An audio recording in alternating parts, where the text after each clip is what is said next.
Peter Eva with Current Issues magazine. Thank you. Show him in.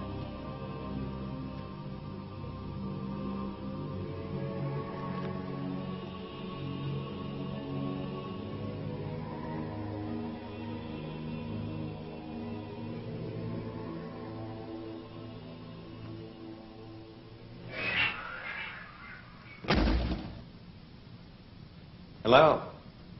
Hello. Thank you for joining me today. It's my... Well, I was going to say pleasure.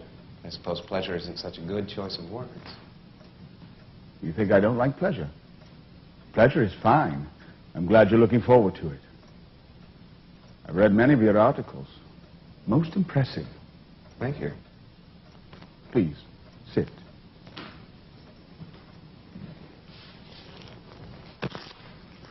Closer.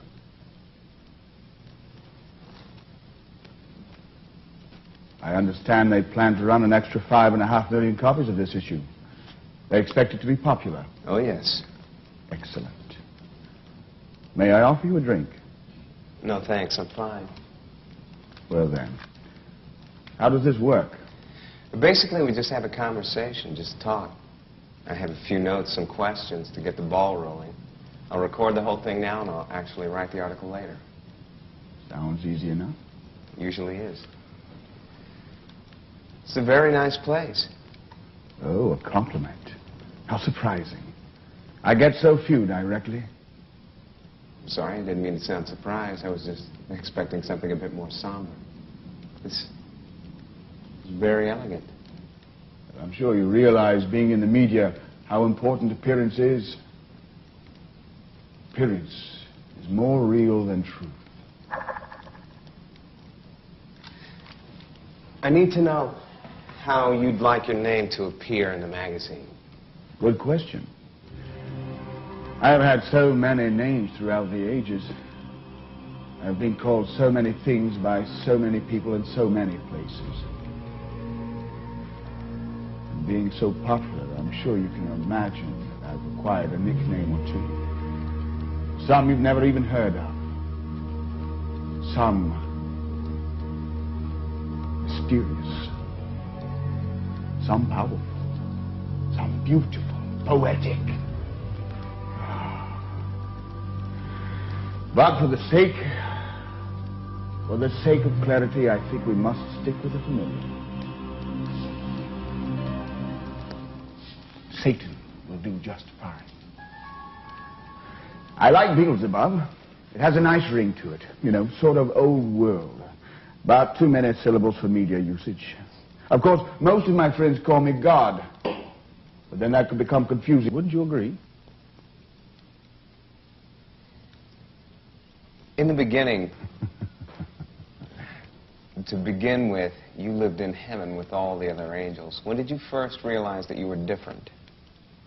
Oh, no, I wasn't different. I was just like everyone else. It wasn't fun watching God take all the glory. As we matured, we all wanted more. I don't think there was an angel in heaven who didn't want to try his own hand at creation. Even though God occasionally used our suggestions, he always took full credit. God took your suggestions? Absolutely. Like what? Probably the most famous was the rainbow. Initially, God wanted to send a flock of doves through the sky for Noah. Oh, God was really into birds back then. But I just thought of all that bird shit and felt we should do something less foul. All right, the rainbow. Anything else you were responsible for suggesting? Absolutely. My mind never stops. Anything in particular you think the world might find interesting? My cure for cancer. Really? Actually, a number of angels created cures for different diseases. I wasn't the only one. You see, God created disease because, well, because people fuck like rabbits. He was afraid the world would become overpopulated. He had a few solutions. Disease was the first. And I absolutely hated it. I mean, why put people through such suffering? I felt it would be better to just alter man a little. But God, in his omniscient superiority, insisted that man was perfect and created in his image, not to be tampered with. The only thing we could do was introduce outside factors to influence you. Disease, birth control. I'd like to come back to birth control, but first I'd like to hear more about your cure for cancer. Did God take your suggestion? Oh, well, that was back when the angels were trying to make the world a better place. Not to fault God, you understand. It is difficult to create something so complex. But he really should have taken more time in the planning. But it was just create as you go. You know, first day an ocean, next day a slime mold, then a quick leap to man. Just too much, too fast. Did you care about anything? No, I'm fine. And cancer? Well, cancer, as I was saying, was one of God's many diseases. All the angels were upset with disease. It wasn't just me. Even Gabriel expressed disdain. And let me tell you something. When a compulsive butt kisser like Gabriel speaks, you know you've made a mistake. We all started suggesting cures. But God kept saying the disease was necessary. Finally, under pressure from all the angels, God accepted most of the cures. But he hid them in the most obscure places. You know, rainforests, the bottom of the ocean, even Mars. His reasoning was that once man reached Mars, or wherever the cures were hidden, and figured out what they were, he would then be intelligent enough to control the population, keeping the birth rate in check without the aid of disease. Obviously, a miscalculation on God's part.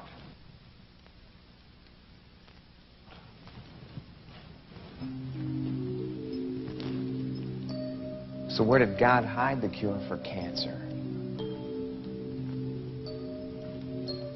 What is it? Oh, no, I can't tell you that. It wouldn't be fair. Come on. God would be very angry. Let's move on. Okay.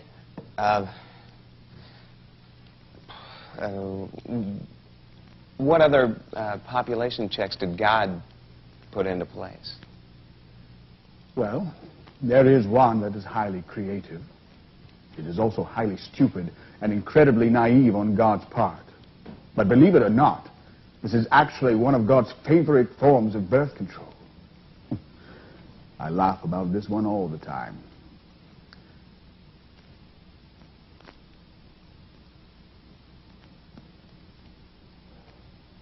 Homosexuality.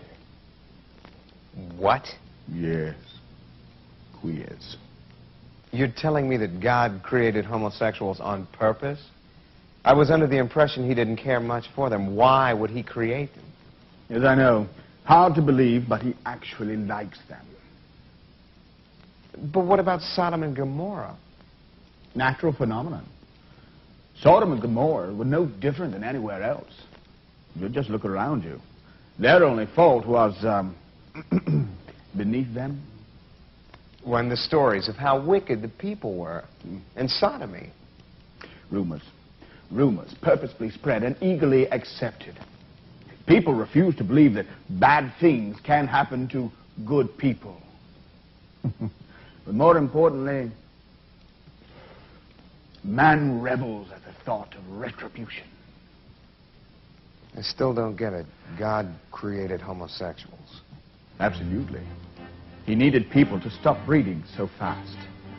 There were plenty of people capable of keeping the world more than adequately populated. His omniscient concept was that homosexuality was a nice way to let nice, creative people run around on the world without overpopulating it. And by not having the heavy responsibility of raising offspring, these people would have more free time to create and add to society. As repulsive as it seems, God really likes the gays.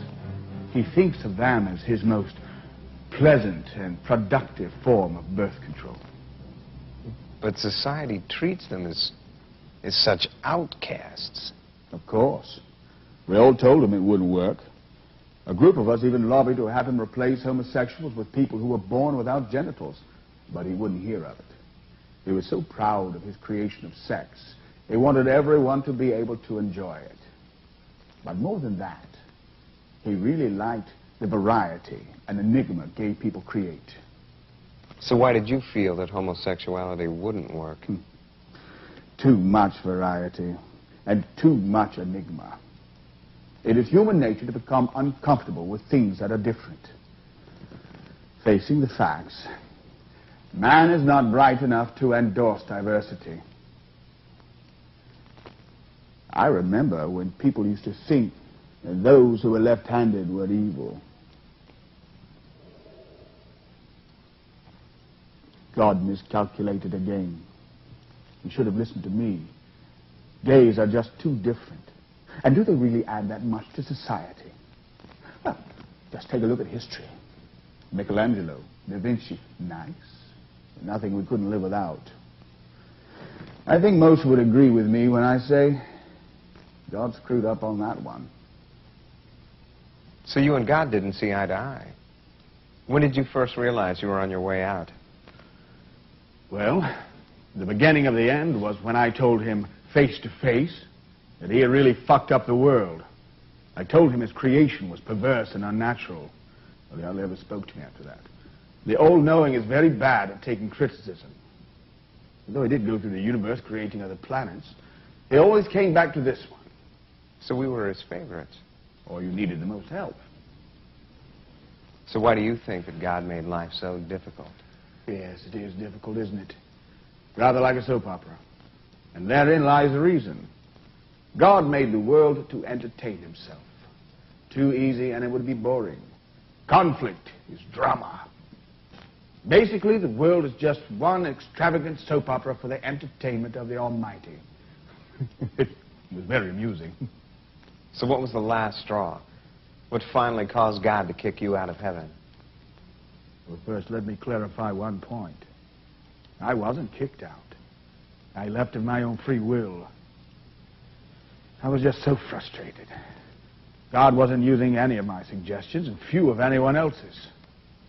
So I decided to take a stab at creating. But it was against his rules.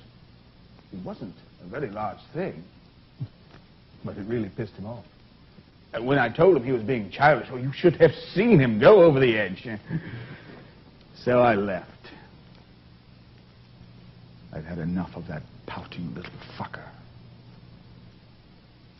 Just like that? You didn't even try to ask for forgiveness? I don't need forgiveness. I've done nothing wrong. God is a fucking asshole. He should ask for my forgiveness. God is such a fool. He could have had me as an ally instead. What did you do that pissed him off? What did you create? Oral sex. Oral sex? So, you could see it was no big deal. I'm sorry. I don't see how you can take credit for something like oral sex. It's just sort of a thing. It's like picking your nose. You have a finger, you have a nose. It just happens. It's just there to do. I'm assuming you have not had oral sex if you think it's like picking your nose. No, what I meant... No, that's quite all right, Peter. It's not for everyone. What I meant is we as human beings are fully capable of inventing something like oral sex on our own. We didn't need an outside source to invent it. I didn't say I invented it. I said I created it. Sometimes creation is as easy as a suggestion.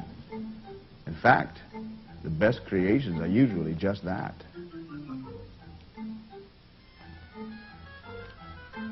So, it wasn't an apple that Adam ate. So God doesn't like oral sex? Oh, no, he loves it. That's what made him so angry, that he didn't think of it himself. He was insanely jealous. I see. Oral sex was one more way for man to enjoy God's wonderful creation, sex, without having to worry about birth control. The bastard just couldn't stand the fact that I thought of it first. I tried to convince him that what was really important was that something good had been added to the world. And even though he was happy to see people having oral sex, all he could do was say I broke the rules. The rules! And if that's even relevant. It was just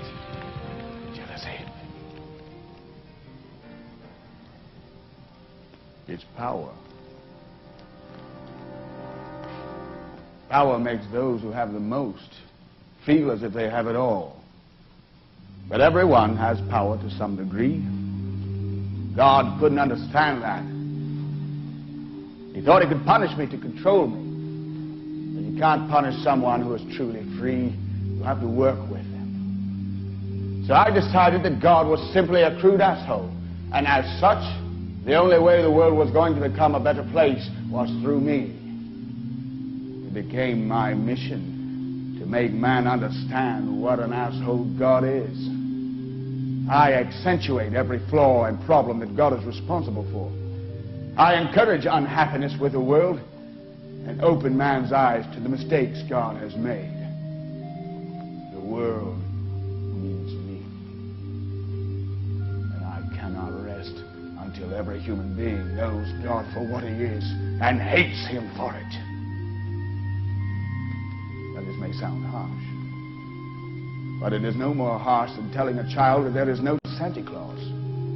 The truth, however painful, must eventually be faced, even by children. So you set out to destroy the very thing you helped create. Destroy? Oh, no, not at all. Some changes are necessary, certainly. But convert, or metamorphosize is a better way to put it.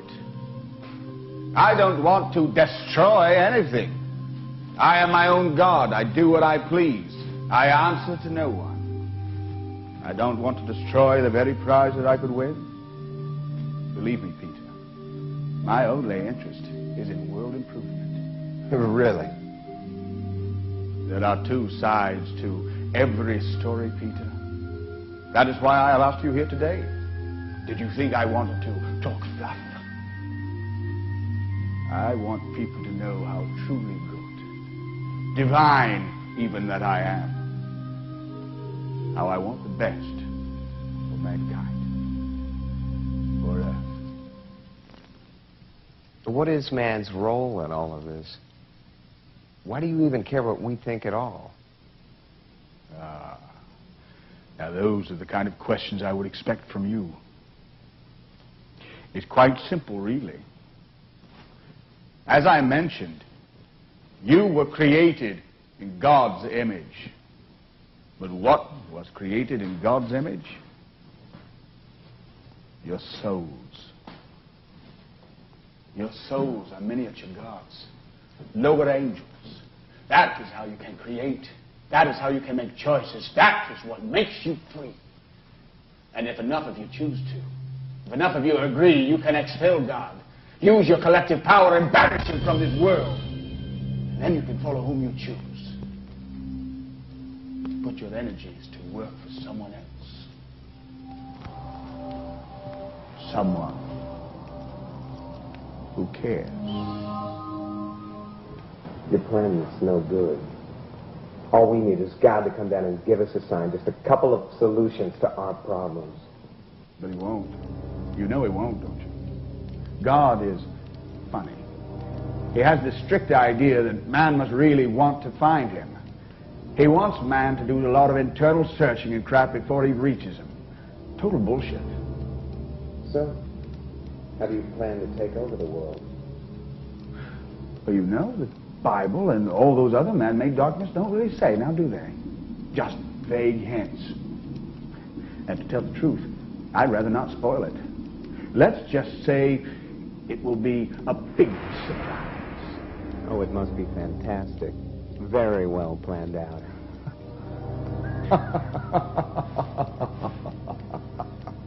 No comment. A couple more centuries till it's ready? I'm not that easy to bait. Next question. You can't say. Because if God knew what you were doing, he would stop you. Oh, no. He is fully aware. Just powerless.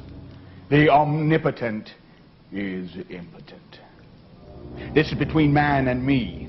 No further comment. But could you... Peter, I have an eternity to say no comment, but I'm afraid you don't have that luxury. Let's move on, shall we? Okay. What is man's purpose? Why are we here? Nothing. What I meant is, why did God put us on this earth? To fulfill what? We've already covered that, Peter. You're simply a soap opera, nothing more, no real use. You're just here to stumble around and give God something to laugh at. But He is laughing at you. maybe God hasn't shared all his plans with you. God doesn't share anything. You have to take what you need. I have taken knowledge, and I know that there is no special reason for any individual human to exist. You have to pardon my ignorance, but you can't know everything. I see the ugly, superstitious side of human nature raises its tiny head. Think logically. How could man have some important purpose when he is so flawed? So you don't really know. I've told you. You haven't told me anything. Listen to me. Man has no purpose, no meaning. If man were to vanish from the world tomorrow, it would not make the slightest difference. I'm sorry I've embarrassed you by asking a question that's obviously over your head. Nonsense! I've answered your stupid question quite clearly. So, who do you think's going to win the next Super Bowl? You fucking little scum! I've answered your damn question far better than you deserve. Back to my editor and tell him this was a mistake, that you didn't know anything and all you talked about were pesto recipes and fine wine. It's my choice. I'm my own little god. I can make my own choice. I can't run an article on rainbows and condoms and expect to maintain my credibility. You've sidestepped every important question. No, I haven't. Would you like me to lie and make up some purpose for man? Would that make you feel better? Jesus! Man is so fucking stupid! I told you nothing but the truth. Appearance is more real than truth. You stupid mortal bastard. You think you're a match for me? You don't have a fucking clue. The world is practically mine already. The world you're living in is almost gone, so you'd better start making your plans. Yes, that's right. I'm already taking over the world. My plans are being executed right now. Incredible. The world. And I'm taking it without so much as a whimper of protest from man. While everyone is waiting for me to start my work, I've almost finished it. The strongest part of my plan is the foundation, the outpost. If you were brilliant and you were going to take over the world, where would you put your base? Think of it. If you were me, where would you center your plan of operation? Hell? No. Too obvious, too distant. I need a place right in the heart of society. I must encompass the entire earth. My power must flow through every culture in every city. My institution must be one in which man can place his entire heart and soul. Bigger than one government, with absolute power. Power over the mind. Yet, it must also appear respectable, unquestionable. The plan is too brilliant. Pure strategy. It's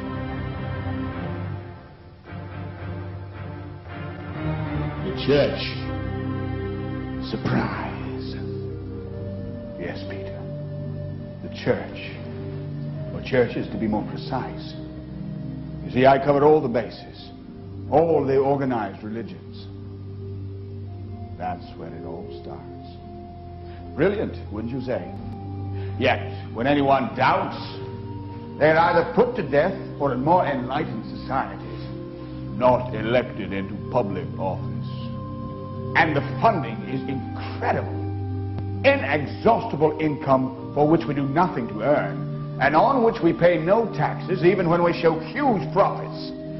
And I also have more than just tithing. I have televangelists. Televangelists who pulled millions of dollars to my cause while ironically spreading tremendous guilt and prejudice. In God we trust.